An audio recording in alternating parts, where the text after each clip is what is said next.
Bueno. Bueno, 1, 2, 3, probando. 1, 2, 3, probando, equipo de sonido. Ahí está, hermano, gracias. Damos gracias al Señor que nos da la bendición de congregarnos. Siempre es bien bonito estar en la casa del Señor. Doy gracias a Dios, veo aquí a nuestra hermana Linda. Gracias al Señor, hermanos, amén. Siempre es un gozo que estén por aquí. Y bueno, la hermana no se había visto muy bien y miren cómo me compartía la grandeza del Señor del diagnóstico, y de verdad que se maravilla uno del Señor. Y qué bonito. También nuestra hermana Angélica, Dios le bendiga, ella fue operada hace más de un mes y gracias a Dios ya está aquí mismo. Amén. También Enrique, un invitado del hermano Israel, bienvenido. Y pues creo que los demás ya somos de casa. Acá está don Artemio y su familia. Bueno, pues todos seamos cordialmente bienvenidos. Estamos tocando unos temas en cuanto a cómo se dirigían los personajes antes de la ley y durante de la ley, cuando quisieron honrar a Dios. Y todo anhelo, creo que el predicador, es que Dios obre en los corazones, que use su palabra y que sobre todo que se cumpla el propósito de cada enseñanza. En esta mañana la enseñanza la he titulado Principios de Mayordomía, y tiene que ver para poder entender cómo debe de ser en el tiempo de la iglesia, debemos de primero ver lo que implica ser una buena mayordomía. Y bueno, es importante resaltar varias cosas, porque regularmente hay quienes desacreditan el Antiguo Testamento. ¿Por qué? Porque como dice la palabra antiguo, entonces ya para muchos no es válido. Y las sectas generalmente así empiezan, tomando ciertas porciones de la Biblia y otras que no les parecen, no las toman. Así se empiezan, porque muchas veces hay intereses personales, conveniencia, esto sí me gusta, esto no me gusta, esto sí se acomoda mucho con lo que hago, pero esto no tanto. Y bueno, y hay una frase que dicen mucho, que la iglesia ahora se rige por el Nuevo Testamento, echando por tierra el Antiguo Testamento, y esto es una mentira del diablo. Si Dios permitió en este tiempo que tengamos una Biblia, es porque toda es útil para la iglesia. Amén. Toda es útil. Así que yo no puedo tomar nada más temas del Nuevo Testamento, no. Ayer predicaba y precisamente un tema evangelístico, y el tema estaba relacionado del Antiguo y el Nuevo. Es que todo está unido, ligado, enlazado. Y si yo parto algo que Dios ha puesto, híjole, me metería en problemas con el autor de la Biblia, que es Dios. Así que tenemos que usarla toda, completa.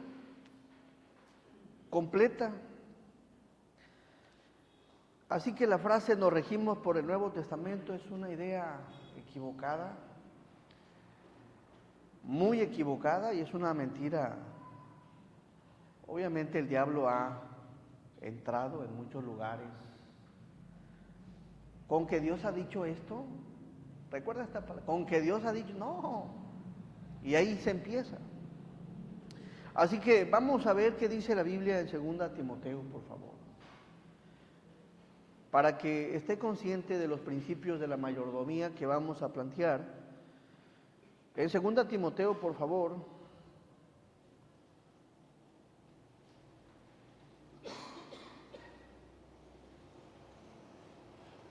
Segunda Timoteo capítulo 3, versículo 16.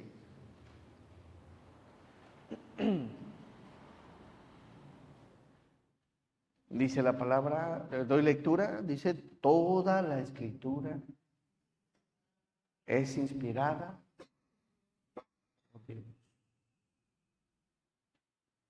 Toda la escritura es inspirada por Dios. Y todo lo que Dios inspiró es útil. Y la palabra útil quiere decir servicial y provechoso. Es decir, que la Biblia, toda la Biblia nos sirve. Toda la Biblia nos es de provecho. Toda la escritura es inspirada por Dios. Y cada texto, cada versículo, cada capítulo, cada libro tiene la esencia de Dios en todo. Así que toda la escritura es inspirada por Dios.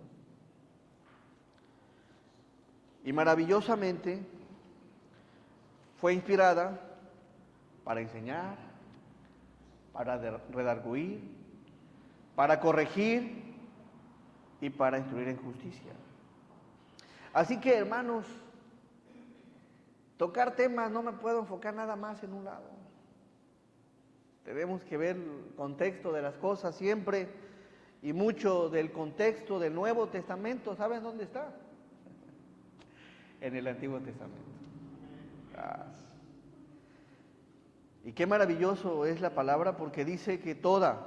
Así que, hermanos, vamos a analizar esto en cuanto a los principios de la mayordomía. ¿Dónde están? En la Biblia dice el versículo 16 que toda la escritura es inspirada por Dios, útil para enseñar, para redarguir, para corregir lo que no estamos haciendo bien y para instruirnos en justicia, en lo correcto, en lo que a Dios le agrada. Y bueno, el plan de Dios es que le conozcamos a Él, porque Él quiere mostrarnos su verdad, porque toda la palabra nos es muy útil, toda. Ahora, Juan 5:39, cuando el Señor Jesucristo estaba en el ministerio, no había Nuevo Testamento. Sin embargo, Él dijo en Juan 5:39, escudriñad las. Pregunta, ¿a cuáles se estaba refiriendo? Al Antiguo Testamento. Ahora te das cuenta que el Señor dijo escudriñar las Escrituras. No había Nuevo Testamento. ¿A quién se lo está diciendo? A personas que formaron parte de la iglesia.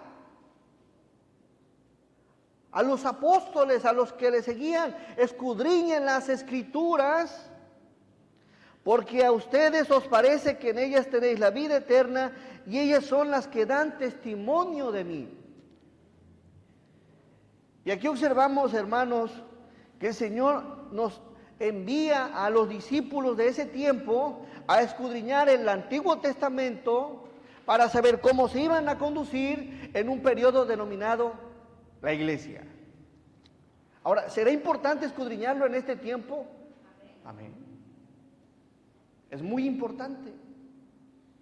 Así que si usted echa por tierra este texto y es de las personas que dice la iglesia se rige por el Nuevo Testamento, está brincando este texto.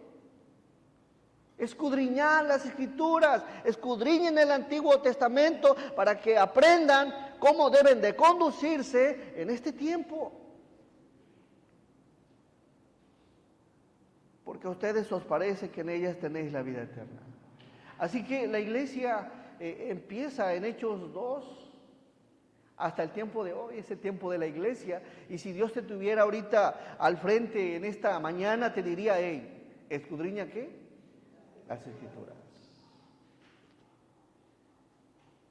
En este tiempo tenemos que escudriñar, ya cuando la Biblia se completó, el Antiguo y el Nuevo. Ambos lados. Ambos lados, porque toda es inspirada por Dios. La palabra escudriñar tiene que ver, quiere decir mediante la idea de inquirir, buscar, investigar, profundizarse y conocerla.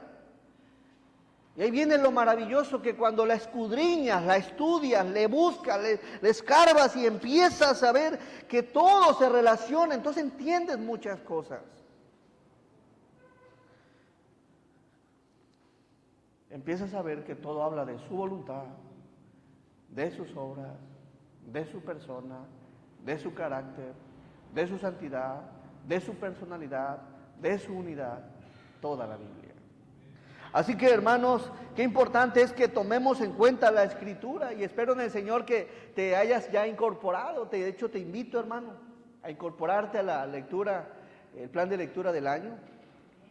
Sería bonito que al término en diciembre digas, pastor, hermano, sí me costó trabajo, pero finalmente lo logré.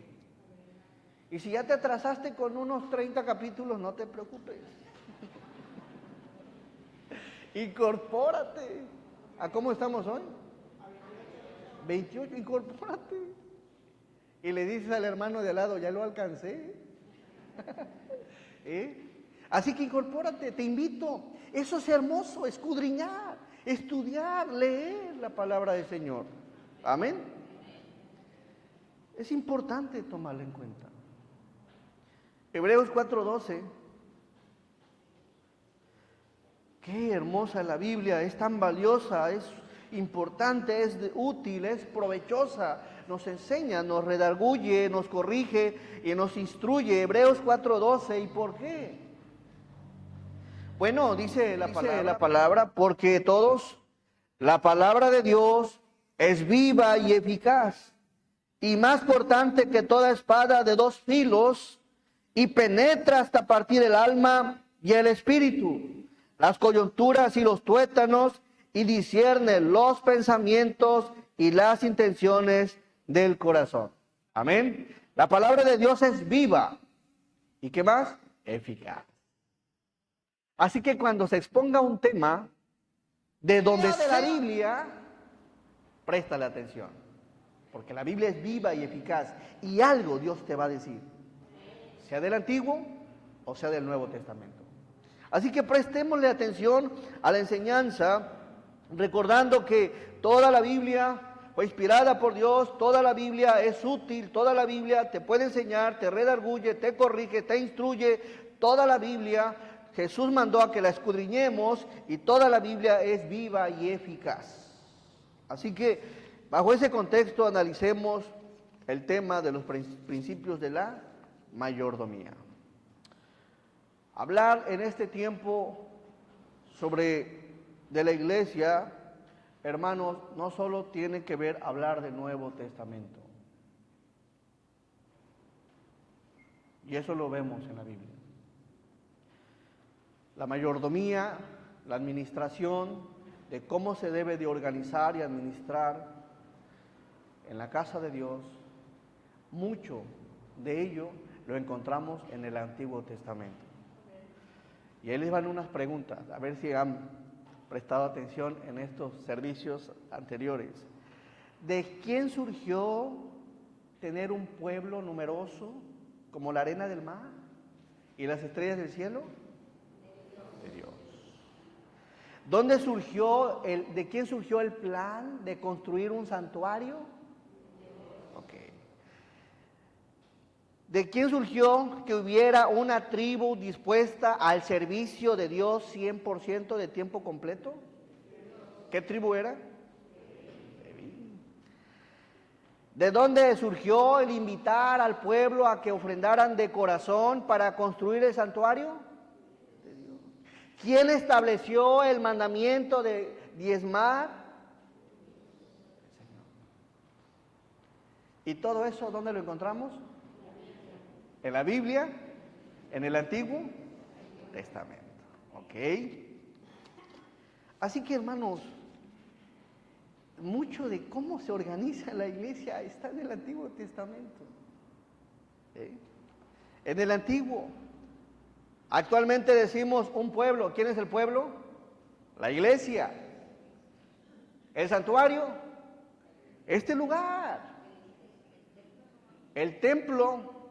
Esto es un templo.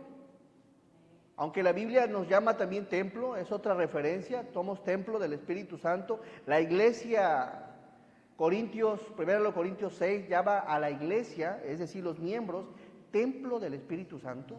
A cada cuerpo, templo del Espíritu Santo. Pero la iglesia, ¿dónde se congrega? Y aquí quiero que prestes atención porque se va a poner bueno.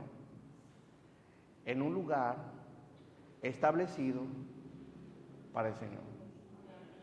En un lugar establecido para el Señor. Ahora, curiosamente, hay un pueblo de Dios, hay un lugar donde nos congregamos, donde estás sentadita, donde estás disfrutando de lo que ves aquí. También, ¿qué observamos? Hay unos servidores, unos en proyección, otros en sonido, otros tocando, otros dando clases, otros predicando, otros recibiendo. ¿Hay servidores todavía? Muchos servidores.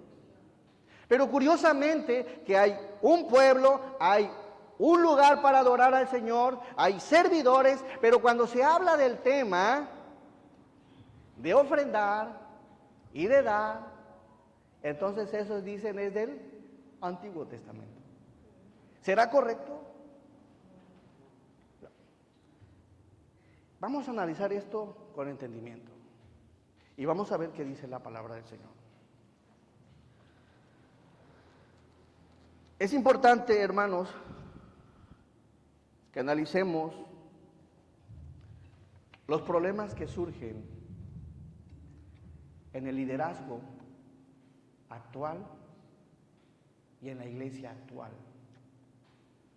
Ahora, recordemos, hermanos, que toda la Biblia es inspirada por Dios. Vamos a observar, hace 8 días veíamos un ejemplo de la construcción del santuario. La construcción del santuario sucedió más o menos en el año 1440 al 44, antes de Cristo. Y en el tiempo de David reinó en el año 1010 al 970 antes de Cristo, y él quiso hacerle una casa a Dios. Quiso hacerle un lugar a Dios. ¿Por qué? Porque dice David, ¿cómo es que Dios está en tiendas? El tabernáculo del santuario era desarmable, todo se tenía que desarmar. Entraban los levitas a cargar, a desarmar, y donde se fincaban, volvían a colocar el santuario, la tienda. Y dice David, ¿cómo es posible que yo tenga casa y el Señor no? Y aquí va un principio. ¿Quién le dijo a David que le hiciera casa a Dios? Nadie. Eso salió de su corazón. Salió de su corazón, por lo cual Dios le dice, David, tu intención es muy buena, mi amigo. Muy buena, porque estaba pensando en Dios. Mas sin embargo le dice, tú no me vas a construir templo. Quien lo va a hacer tu hijo Salomón. Observe por favor Primera de Crónicas 29. Primera de Crónicas 29, versículo 1. Después dijo el rey David a toda la asamblea. ¿A quién se refiere? Al pueblo. Solamente a Salomón mi hijo ha elegido Dios. Él es joven y tierno de edad, y la obra grande. Porque la casa no es para hombre, sino ¿para quién? Para Jehová Dios. Yo con todas mis fuerzas he preparado para la casa de mí. ¿Y quién te dijo, David, que hicieras eso? Nadie. De mi corazón ha salido a hacer algo para Dios. Él estaba ya en un palacio. Y el santuario se seguía transportando de un lugar a otro. Es ahí, fíjese por favor el versículo 2.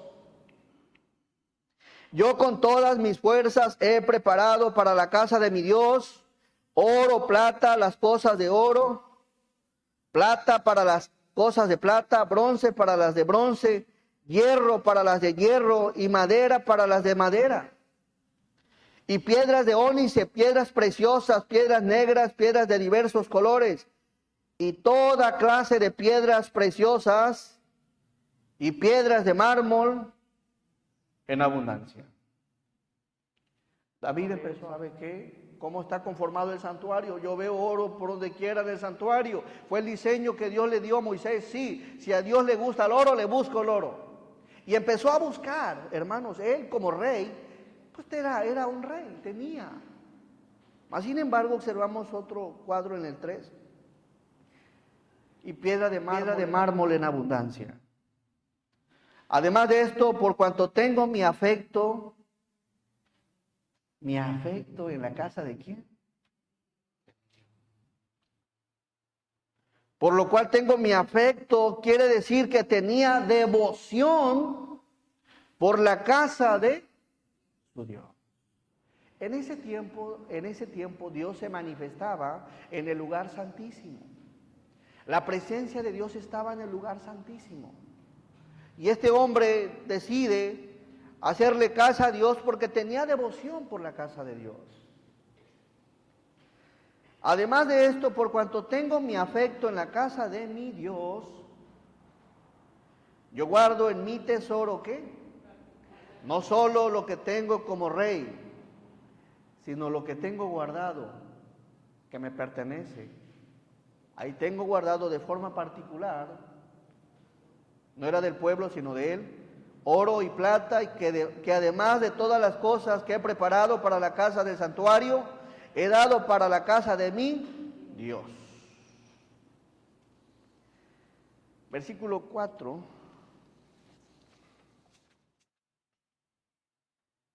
Y continúa David, dice 3,000 talentos de oro de Ofir, 7,000 talentos de plata refinada para cubrir las paredes de las casas, oro pues para las cosas de oro, plata para las cosas de plata, y para toda la obra de las manos de los artífices.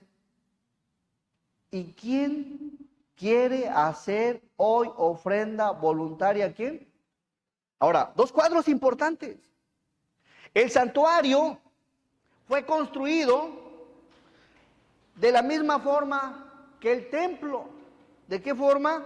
Con una ofrenda voluntaria del pueblo. Hace 8 días lo veíamos.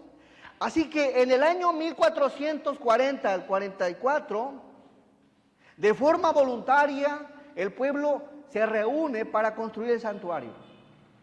450 años después, en una devoción, en un avivamiento del pueblo, vuelve a hacer el pueblo lo mismo. Primero para el santuario, la tienda, el transportable, y número 2, para el templo. Ese templo es el templo que ha sido más majestuoso en toda la historia de Israel, de tal manera que mucho en la Biblia luego se menciona el templo de Salomón. Vas a encontrar en la Biblia el templo de Salomón. ¿Por qué? Por la belleza y la grandeza en el cual se construyó ese templo. Ambos se construyeron con la ofrenda voluntaria del pueblo. Y aquí hay algo interesante. ¿Sabes cómo se construyó este lugar? Mis corazones dispuestos. Estamos en un lugar, en unas banquitas, en un lugar establecido. ¿Por qué? Porque alguien que entendió la palabra, que le causó el efecto y tuvo devoción para tener un lugar, para que la iglesia se congregue, dispusieron hace años en su corazón levantar un ¿qué? Un templo. ¿Cada cuánto hay este tipo de avivamientos gloriosos para hacer algo para el Señor? Ahora te pregunto, ¿está mal que se haya hecho esto? ¿Está mal que alguien haya donado unas bancas? De hecho, damos gracias a Dios porque hace unas semanas un hermano de corazón contribuyó para comprar un piano. Ya la iglesia tiene piano. Y gracias a Dios.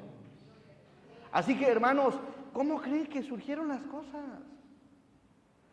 En gente que entiende y comprende, reflexiona y analiza, y que se sale en la punta amando y teniendo devoción por las cosas de Dios, y dicen, vamos adelante. Oye, pero no sé, vamos adelante. Vamos a unirnos para ofrendar, para hacer algo para el Señor. Se fue haciendo este lugar, con corazones queriendo agradar al Señor.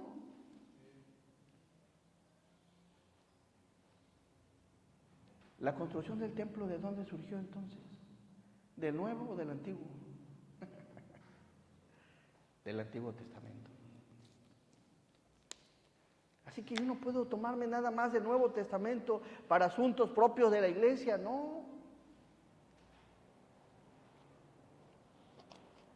Dice la palabra, y quien quiera hacer hoy ofrenda voluntaria a Jehová. Versículo 6. Entonces los jefes de familia y los príncipes de las tribus de Israel, jefes de millares y de centenas, con los administradores de la hacienda del rey, ofrecieron ¿qué? Voluntariamente. Amén, hermanos. Gracias a Dios por los hermanos que en su tiempo echaron, y creo que hay algunos cuantos, echaron los kilos, trabajaron con todo. Así que las cosas no se dan nada más, no. Surge de aquellos que quieren honrar a Dios de corazón, de corazón. Y dieron para el servicio de la casa de Dios 5,000 talentos y 10,000 dracmas de oro, 10,000 talentos de plata, 18,000 talentos de bronce y 5,000 talentos de hierro. Y todo el que tenía piedras preciosas las dio para el tesoro de la casa de Jehová, en mano de Jehiel Gersonita, todos el 9. Y se alegró el pueblo por haber contribuido voluntariamente, porque de todo corazón ofrecieron a Jehová voluntariamente. Amén. Qué maravilloso. Así que ahí vemos la raíz de cómo es que surgen las cosas. Este fue el primer templo de Israel, el templo de Salomón. ¿Cómo lo construyeron? Así. Esto lo hicieron sin dejar, escuche bien, sin dejar de continuar el mandamiento del sostenimiento de los levitas que estaban ya sirviendo. Es decir, mientras estaba el santuario por un lado, había levitas sirviendo. Al mismo tiempo el pueblo estaba contribuyendo para la construcción de un templo. Es decir, que no dejaron de diezmar para los levitas, para ofrendar para el tabernáculo. No, ellos seguían cumpliendo la ley. Porque ya había en ese tiempo, no cesó el servicio a Dios. Todos los días los levitas estaban, mientras el pueblo estaba juntando para la construcción del templo. Ya observamos un cuadro donde el pueblo estaba honrando a Dios con sus ofrendas y sus diezmos. Así que aquí hay un cuadro importante. Surge de un corazón con una devoción para hacer algo para el Señor. Recordemos, más de 450 años. No sé cuándo se habrá construido este templo, pero hay cosas que se pueden seguir construyendo de corazón y para el Señor. De corazón y para el Señor. Sin dejar, aquí hay un cuadro, ofrendar para algo específico, para proyectos específicos, sin dejar de contribuir para el sostenimiento de todo lo que sucede aquí en la iglesia. Hermanos, ¿qué pasaría si no pagamos la luz en la iglesia? La cortan. ¿Y el agua? ¿El internet? La del aseo. Es decir, que este lugar se sostiene ¿de dónde? Del buen corazón que dispone para la obra del Señor. Del buen corazón. Hay una banquita limpia, hay unos proyectores. Ahorita si observan la parte de arriba, no hay un proyector arriba. Y se anda buscando. Es decir, hermanos, ¿cómo es que se administra, se organiza la iglesia actualmente?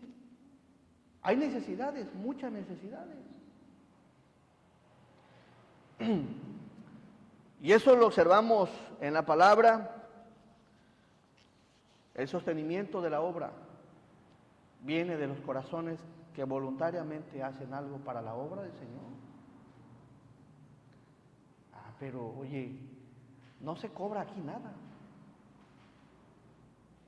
¿Sale de dónde?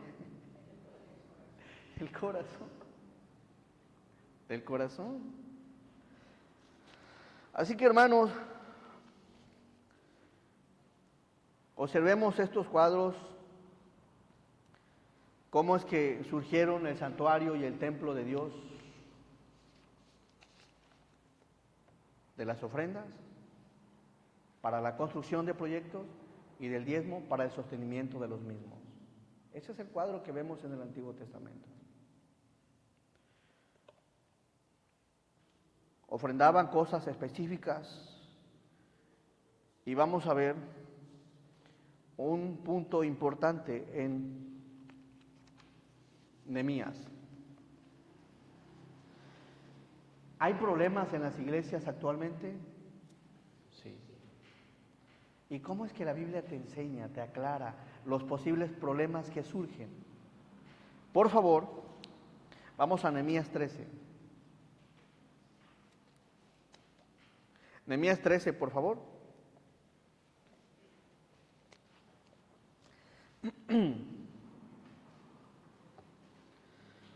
Así que recordemos que el plan de Dios era que los levitas le sirvieran de tiempo completo, y eso lo afirma el Señor cuando dijo allá en Mateo 6:24, ninguno puede servir a dos señores, porque aborrecerá al uno y amará al otro, o estimará al uno y menospreciará al otro.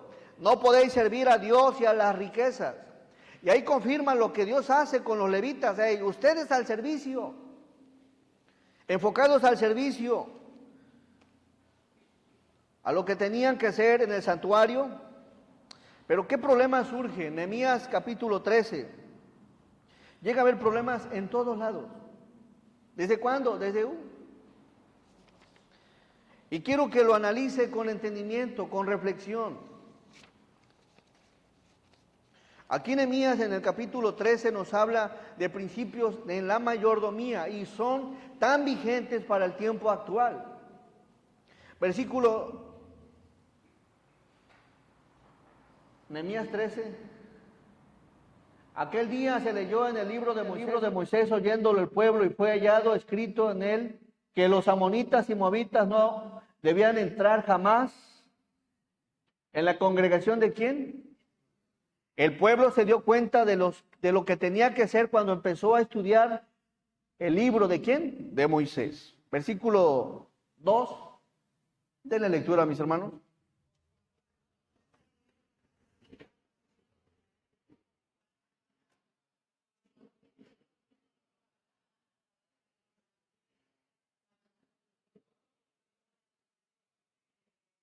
Versículo 4. Dice, le voy a dar lectura, fíjense. Y antes de esto, el sacerdote Eliasib, siendo jefe de la cámara de la casa de nuestro Dios, había emparentado ¿con quién? Tobías. Este personaje era amonita. Y este tal sacerdote Eliasib había emparentado. Es posible que alguna hija de Tobías se había unido en matrimonio con Eliasib, el sacerdote levita. Y aquí observamos uno de los problemas que surgen en la obra del Señor. Bueno, dice la palabra del versículo 4.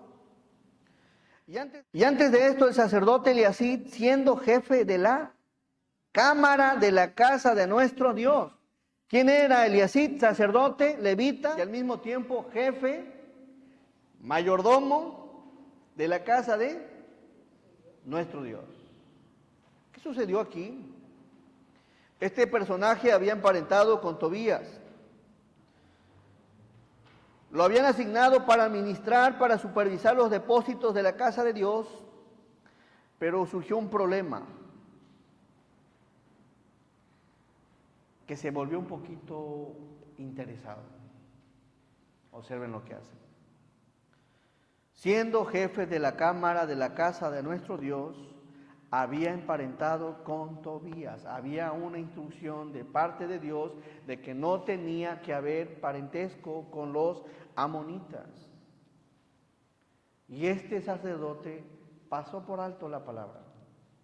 Ese fue un error. 2. ¿Qué estaba sucediendo en el versículo 4? Siendo jefe de la cámara de la casa de nuestro Dios, ¿qué hizo? El versículo 5 dice, le doy lectura, y le había hecho una gran ¿qué? Es decir, hermanos, Eliasib el sacerdote era el encargado de la obra de la casa del Señor. Y un lugar del lugar que era de Dios le pareció a él propicio para dárselo a su pariente Tobías, amonita, extranjero. Y no solo eso, ¿qué hace Eliasib? Lo que era del Señor, viene, lo saca o lo arrincona y le dice a Tobías, pásale mi amigo. Le dio un lugar, una cámara, le rediseñó un lugar a Tobías. ¿De dónde? ¿De él? No. ¿De quién era la casa? Del Señor. Y aquí hay uno de los problemas que podemos meditar y analizar, hermano. Dice, él era extranjero, no tenía parte con el pueblo, mas sin embargo el mayordomo, Eliasib el sacerdote, el que había sido comisionado, ya tenía más que devoción por Dios, intereses personales. ¿Qué sucede aquí, hermano? Dice el versículo 5, y le había hecho una gran cámara en la cual guardaban antes las... ¿Y a dónde se fueron las ofrendas? El incienso, los utensilios, el diezmo del grano, del vino y del aceite, que estaba mandado dar a los levitas, a los cantores y a los porteros, y la ofrenda de los...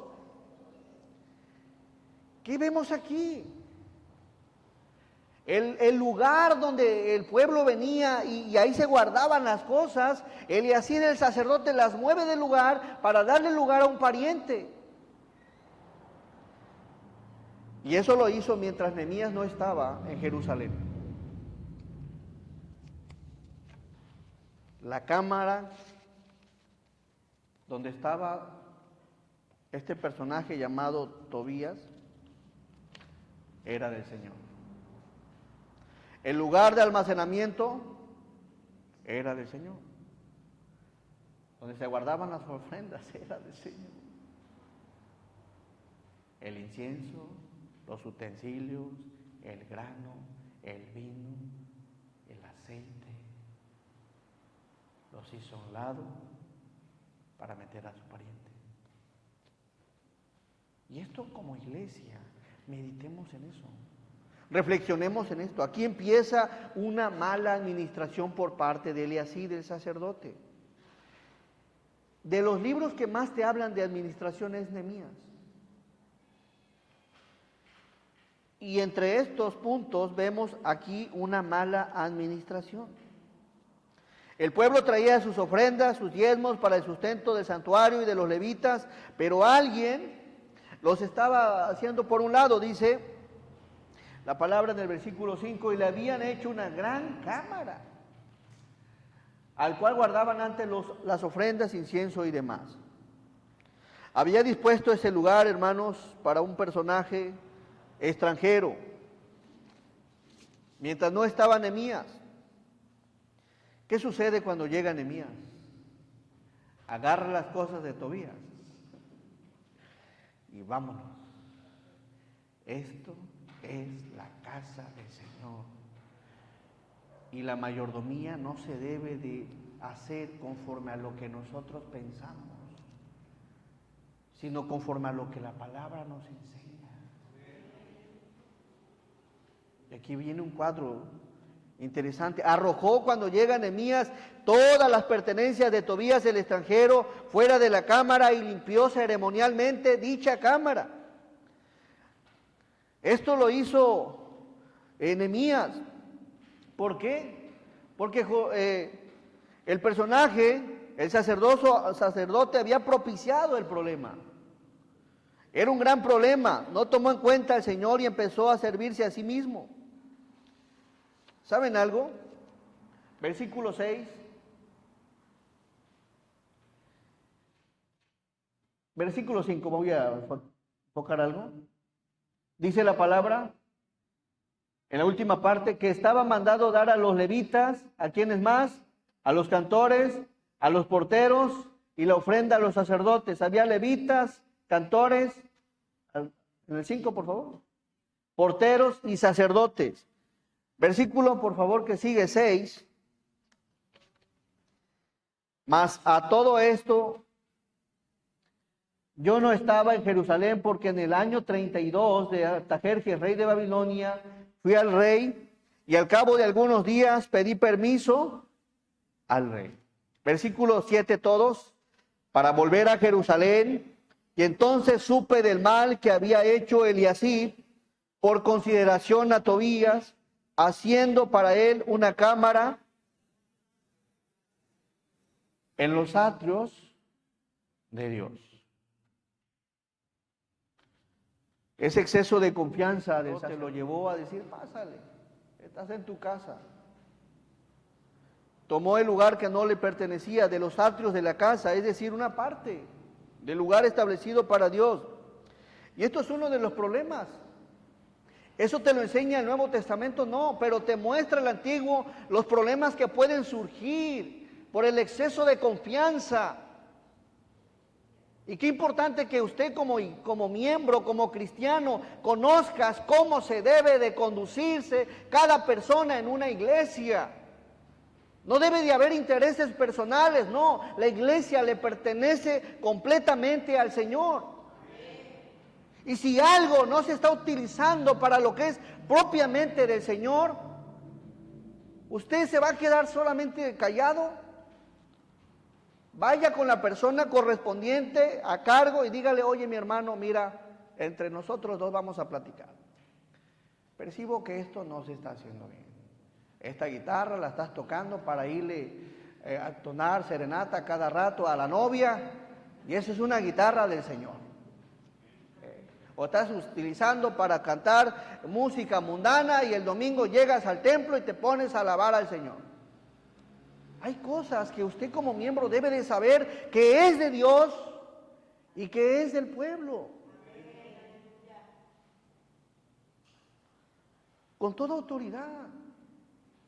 Hermano, si usted llega y encuentra aquí un reggaetón y no está el pastor y no están los diáconos, ¿se va a quedar ahí sentado?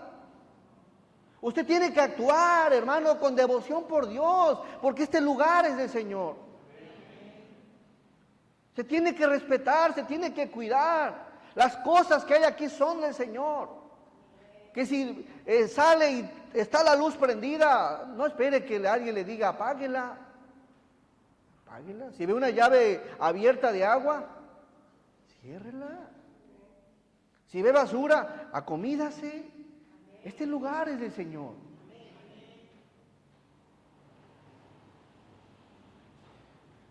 Nadie le dijo a Tobías, oye Tobías, muévete. Tuvo que llegar Nehemías, caramba. Nehemías, una persona valiente, con valor, de decir, agarró las cosas de Tobías y las echó por un lado. Así que toma en cuenta la palabra del Señor. Principios dentro de la mayordomía, cómo se tiene que administrar, organizar y cuidar lo que es del Señor. Esto lo enseña el Antiguo Testamento y sucedió en el santuario. Dice el versículo 7, le voy a dar nuevamente lectura. Para volver a Jerusalén, y entonces supe del mal que había hecho Eliacid por consideración a Tobías. Y cuando dice la Biblia que supe del mal, si una persona observa que se está haciendo mal y no hace nada, es partícipe con el pecado. Porque aquel que sabe hacer lo bueno y no lo hace, ¿qué es? Es pecado. Y no tienes que hacerlo público. Ve con la persona apropiada, indicada, a solas, platica y mira, muéstrale con la palabra y vuelve para que tu hermano comprenda y reflexione. Ah, perdón, ciertamente no he hecho las cosas bien. En el orden de Dios, en la forma del Señor, para restaurar al hermano y corregirlo con mansedumbre. Y no lo primero que hagas es publicar a la persona para que todos se den cuenta de lo que hizo. No, corrígelo si verdaderamente eres espiritual. Y ese es otro problema en las iglesias. Se hace algo mal y en vez de platicarlo, ¿sabe qué hace? Lo publican en el Face. Eso es inmadurez. Y luego ponen, ¿qué inmaduro es tal? Eres igual de inmaduro. Ve con la persona apropiada, platica, además, invítale un café, lo vas a hacer reflexionar. Pero ve y haz esto. Así que, versículo 8, y me dolió en gran manera, dice. Está hablando de mí. Así me dolió en gran manera y arrojé todos los muebles de la casa de Tobías fuera de la cámara. Este Nehemías, hombre de Nehemías, tanto a Tobías como sus muebles, te me mueves, porque esto es del Señor.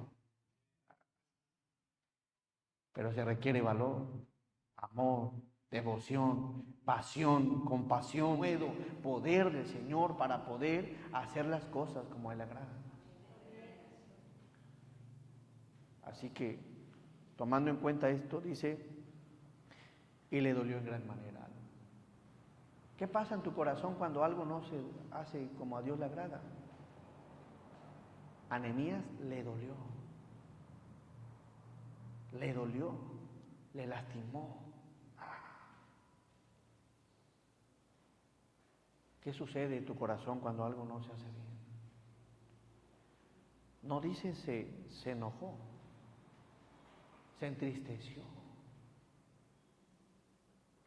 en gran manera. Yo no sé, pero llego a pensar que Nehemías es probable que lloró cuando vio lo que se estaba haciendo.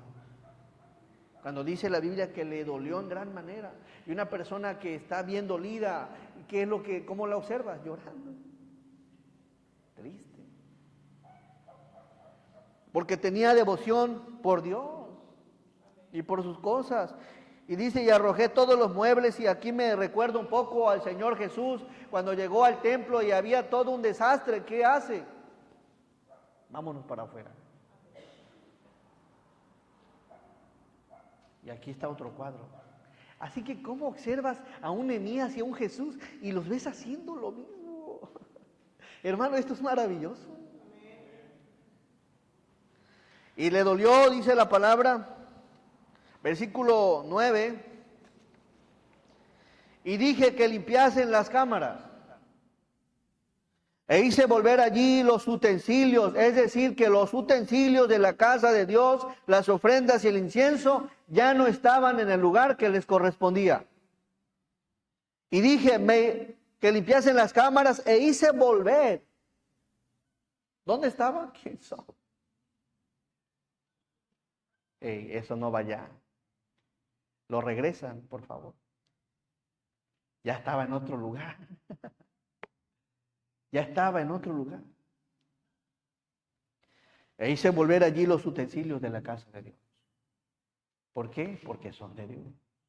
Todo lo que sale del templo tiene que regresar. Y ten cuidado. Y porque todo es del Señor. Todo lo que ves, las bancas, los utensilios, hay vasos, platos, campamentos, para campamentos, cucharas, jarras, nomás de repente se van. O se lo llevarán los demonios. No, si hay algo allá en tu casa y dice Betel,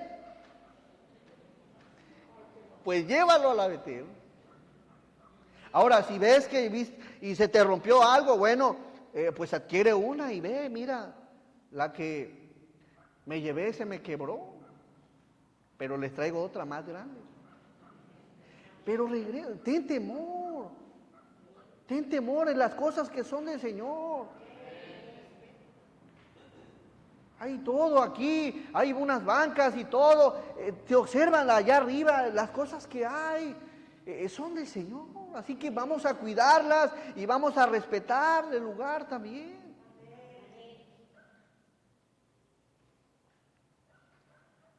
E hice volver allí los utensilios de la casa de Dios, las ofrendas y el incienso.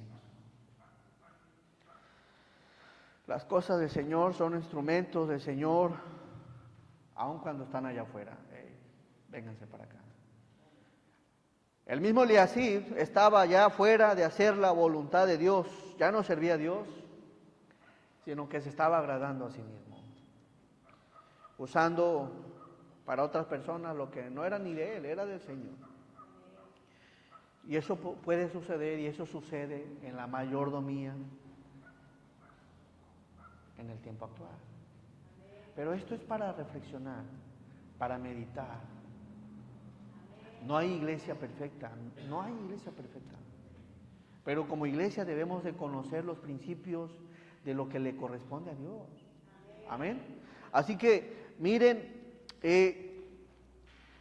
curiosamente, cómo es la palabra de maravillosa.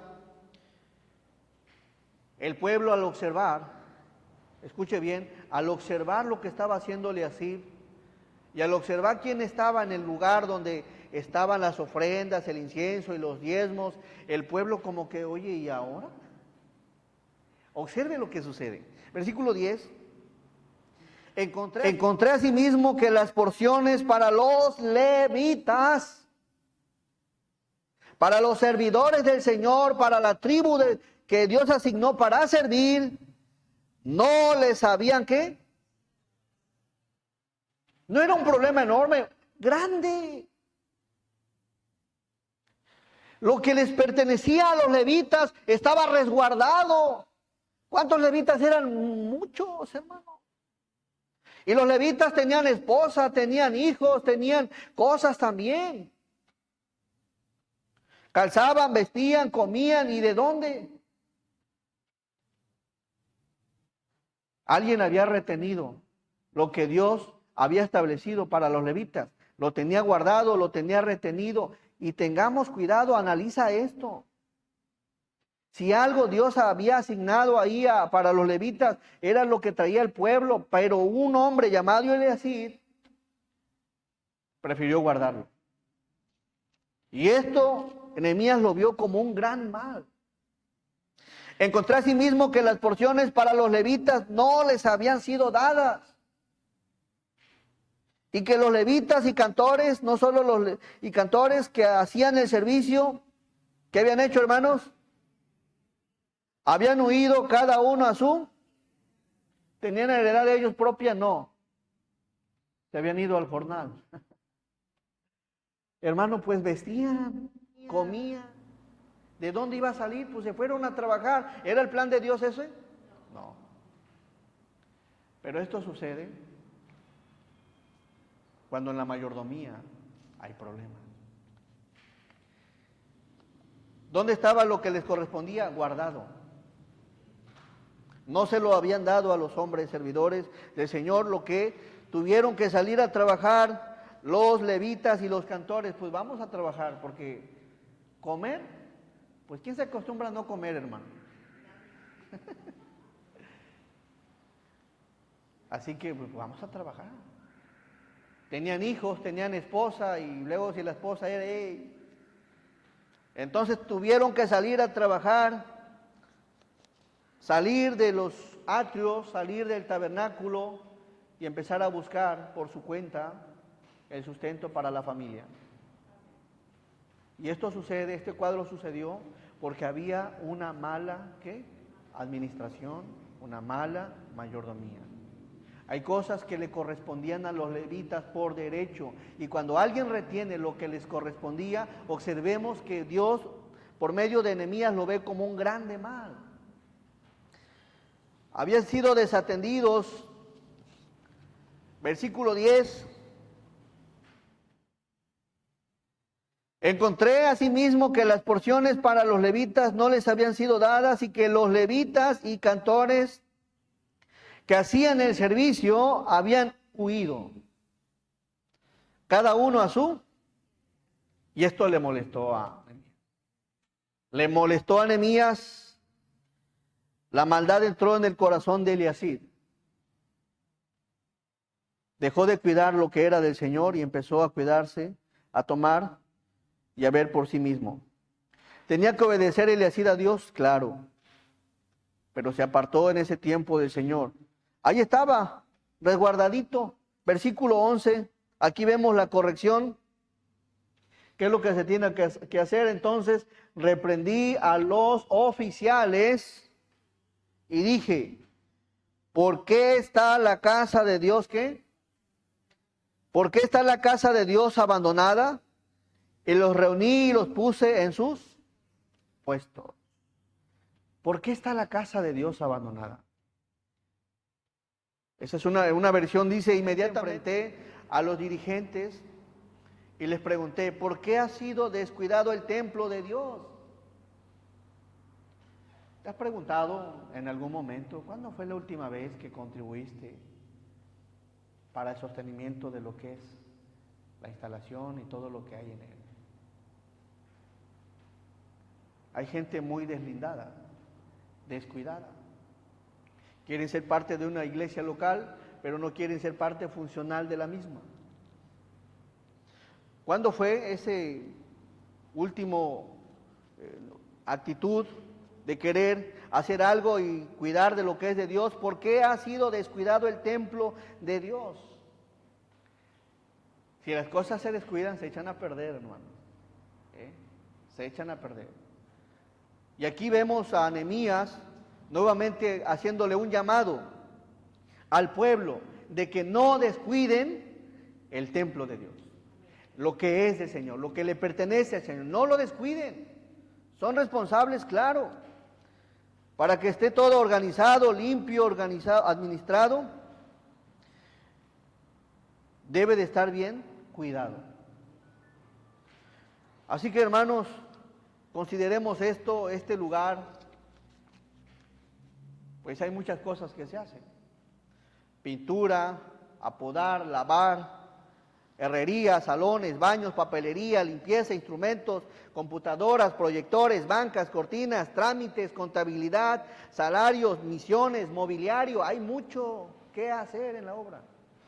Pero para que esto sea algo bueno, tiene que haber una buena administración. Ese es uno. Y número dos, tiene que haber un corazón que esté dispuesto a dar. Porque puede haber una buena mayordomía y un corazón duro del pueblo de Dios. ¿Y cómo se hacen las cosas? Así que tomemos en cuenta la palabra del Señor. Dice el versículo 11, entonces reprendí a los oficiales y dije, ¿por qué está la casa de Dios abandonada? Y los reuní y los puse en sus puestos. A cada uno funcionando donde tenía que funcionar, de acuerdo al ministerio asignado, los puso a funcionar nuevamente. ¿Quién los colocó? Nehemías. ¿Qué vio Nehemías en estos personajes para colocarlos? Bueno, lo dice la palabra. Vio abandonada la casa del Señor, volvemos al 12. Y toda Judá, una vez que quedó organizado todo, ¿qué hizo Judá? Trajo el diezmo del grano, del vino y del aceite. ¿A dónde los trajo? A los almacenes. Ahora sí, nuevamente vemos ahí un cuadro de un error, pero al mismo la corrección, lo que se debe de hacer. Cada quien en su puesto, cada quien en su ministerio, cada quien en lo que debe de hacer. ¿Para qué? Para que haya una buena administración, sea en una iglesia o sea fuera de la iglesia, sea en la iglesia o sea en tu casa. Si cada uno de nosotros no cumplimos con nuestra responsabilidad asignada por Dios, desde luego que no va a haber una buena administración. Estos principios no solo es para una iglesia o para la obra del Señor. Estos principios nos enseñan para la casa, para el trabajo, de donde Dios nos coloca a ser mayordomos. Imagínense que el esposo o la esposa no cumplan con su rol, con su función. Es una administración pésima. Gastar más de lo que ganan, y bueno, ese es otro tema interesante, pero bueno, es importante tocar esto. Versículo 13. Y puse por mayordomo de ellos al sacerdote Selemías y al escriba Sadoc, y de los levitas a Pedaías, y al servicio de ellos Hanán, hijo de Zacur, hijo de Matanías, todos.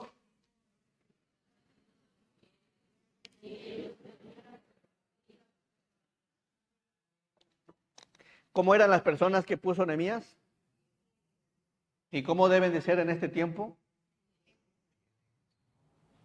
¿Quién las puso? ¿Por medio de quién?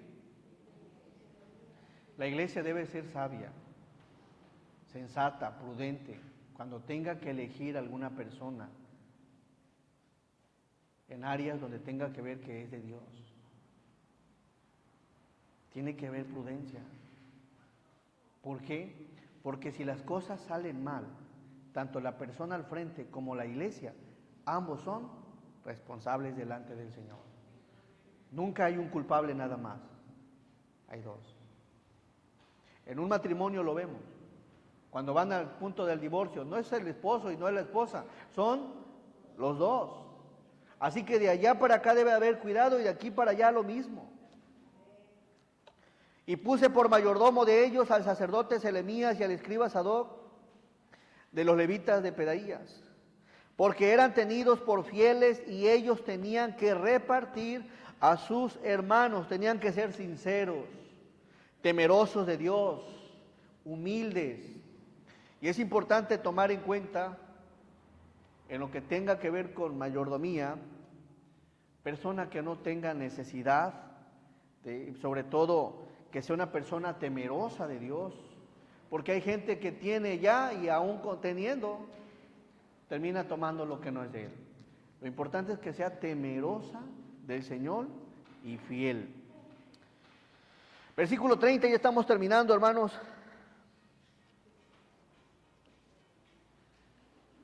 Versículo 30 de este mismo capítulo, dice, los limpié, pues de todo extranjero, y puse a los sacerdotes y levitas por sus grupos, a cada uno en su servicio. Es lo que enseña la palabra en cuanto a administración, en parte, no es todo, hermanos. Así que debemos de tener cuidado lo que es de Dios. ¿Hay algo vigente de un lugar establecido? Claro. Hay una instalación que demanda sustento. Hay una instalación que toda la semana tiene gente sirviendo y que desde luego pues hay cosas que se gastan y obviamente que todo se solventa del buen corazón de un pueblo. Amén. Hay responsabilidad, hay responsabilidad. Toma en cuenta el pasaje de la palabra y vamos a seguir tocando temas en cuanto a esto, que el principio de la mayordomía tiene que ver con una buena administración de hombres fieles, honestos y de cuidar lo que es del Señor. Amén. No podría haber, oye, hay tal recurso y hace falta algo en la iglesia, pero tiene que haber gente comisionada para que funcione donde tenga que funcionar. Amén. El Señor les bendiga, espero en el Señor que en algo Dios haya hablado a sus corazones y que todo sea para la gloria del Señor. Vamos a orar. Amado y buen Dios, te damos gracias, Señor. Gracias, Padre, porque tu palabra es maravillosa, es completa, es útil, nos enseña, nos corrige, nos exhorta, Señor. Y gracias, Padre, porque toda ella, Señor, pues nos es útil como iglesia. Y bendice, Padre, a tu iglesia, fortalécenos, Señor, Permite que tomemos en cuenta tu palabra, Señor, y que sigamos adelante. Fortalécenos en todo momento, cuídanos en la semana, Señor. Provee algo a la mesa de mis hermanos, cuida de su familia, de sus hijos, de sus esposas, Señor. Provéeles de ese sustento tan necesario, Padre, y gracias, Padre, porque permites que algunos hermanos hayan ya salido de sus problemas de salud, y te seguimos pidiendo por todo aquel que sigue pasando algún problema, Señor. En tus manos lo ponemos en el nombre de Jesús. Amén. Hermanos, vamos a darle el tiempo a nuestra hermana Angélica para una acción de gracias.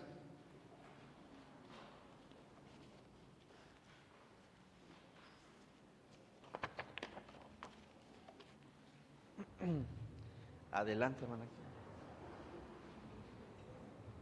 Dios le bendiga, hermana. Amén. Buenos días. Sí, sí.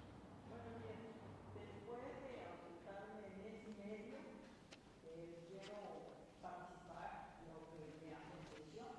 Fuimos a un viaje a Veracruz, llegando a Sestimar y a la clínica. Con una doctora muy jovencita y me dijo que usted tiene una bola, que no gusta mal la doctora. Me mandó por hacer un ultrasonido, resultó que sí, me mandó por el cirujano, dijo el cirujano no hay bolas, pero es un tumor. ¿Usted ha sido operada? Sí, le dije, pero la operación tiene 38 años que me la hicieron.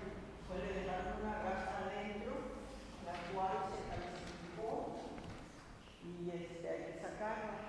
Ahora tiene un tumor. Bueno, pues todo fue rápido, gracias a Dios. El día 13 de diciembre me operaron. Efectivamente tenía un tumor y dentro del tumor estaba la gasa. Mi cuerpo la calcificó y yo siento que Dios estuvo en todo momento conmigo porque nunca me dolió, nunca tuve infecciones, jamás sentí nada. Y dice el doctor que nunca había tenido un caso como el mío. Ahorita están analizando esto, que es una calcificación, ¿verdad? Estoy bien, mi recuperación fue buena, mi operación salió muy bien, y estoy bien, y ahorita están, pues mi familia sí está espantada de ver que tuve una gasa muchos años ahí y que no me hizo nada, ¿verdad? No me afectó. Me preguntó el doctor que qué hacía, qué ejercicios hacía, ninguno. Yo camino diario 2 horas y de comer, pues yo como verduras, ¿verdad? Yo creo que eso fue lo que usted la ayudó. Doy gracias a Dios que en todo momento sentí su presencia. Amén. Mi operación fue aparatosa, fue fea, pero estoy bien y me siento bien y estoy bien recuperada. Eso hace como mes y medio. Doy gracias a Dios y al pastor que oró por mí, a todos los hermanos que me apoyaron. Gracias. Gracias. Gracias. Sí. Pues damos gracias a Dios. Hace 38 años que quedó por ahí al parecer una gasita, y por la gracia de Dios pues no le afectó tanto, aunque siempre se calcificó, y bueno, pesa la operación y bueno, ya salió a caminar la hermana, gracias a Dios, se siente mejor. Damos gracias también por nuestra hermana Linda, que el Señor, el resultado de unos estudios, pues le dijo que ya no tenía nada sus pulmoncitos. Y digo, eso es gracias a Dios. La iglesia, cuando ora, Dios la escucha. El clamor, Dios lo escucha. Y damos gracias a Dios. Hermanos, también tenemos, Dios mediante el curso por el 10 de febrero. Todo aquel que quiera participar, principalmente aprender cómo servir, bueno, puede integrarse a este curso. Inicia el 10 de febrero, son 6 semanas, mes y medio. Diríjase con nuestra hermana Miriam. Le voy a dar, por favor, el tiempo para más detalle.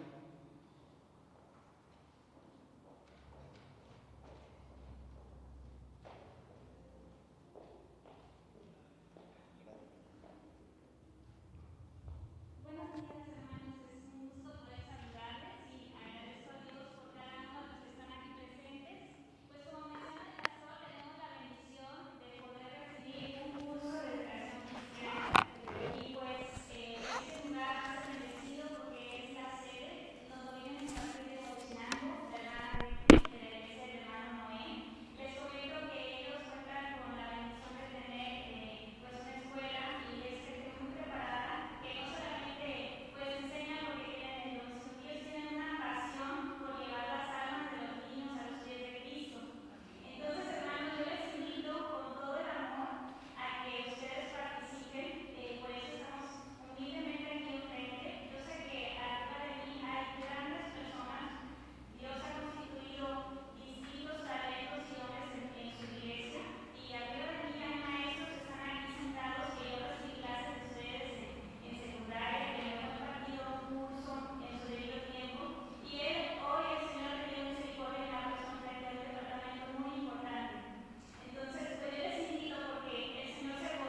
curso, más sin embargo, creo que sería bueno que la iglesia, precisamente de lo que hablábamos, surja de lo que se recauda de la iglesia para pagar ese curso. Es algo espiritual. Y bueno, ya nomás sería que en cuestión de los alimentos, que nos organicemos como iglesia, que quizás no puedas tomar el curso, pero puedas contribuir en traer alguna cazuelita. Nuestro hermano Cristian va a estar apoyándome en esa área para que los hermanos que vayan a venir pues tengan algo que comer. Así que solamente son 6 semanas, 3 son presenciales y 3 son virtuales. Dentro de las presenciales son 2 aquí y 1 en Huachi. Así que interésate, va a estar interesante el curso y bueno, ya para donde Dios te conduzca. Amén. Bien, creo que serían todos los anuncios. Dios mediante, este sábado que viene es la reunión de miembros